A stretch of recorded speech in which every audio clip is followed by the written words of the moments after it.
This church in Sesmin, Poland, 90 kilometers north of Krakow, is where in 1556 Peter Genesius issued Poland's first challenge to Trinitarianism.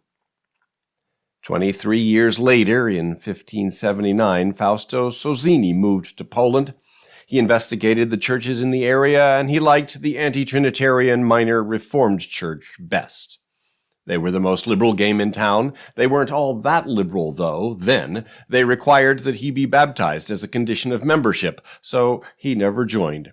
He offered to be baptized on the condition that he could state publicly that he believed baptism unnecessary and that he was participating simply for the sake of closer fellowship.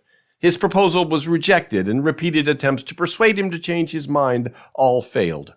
He worshipped with them, participated in their discussions, lent his administrative skills to the development of their organization, taught their students, trained their church leaders, defended them in correspondence and public debates.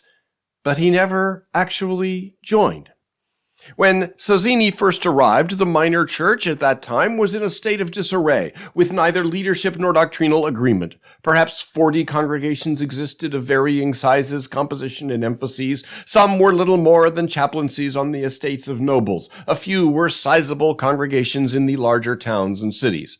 In his writing and his public speaking, Sozzini brought a coherence to the fledgling movement. We can admire two things about that church. It was tolerant for its time, and under Sozzini's influence it came increasingly to emphasize Jesus' life rather than his death as the model which can save us. This led to an emphasis on social action, social compassion, and pacifism.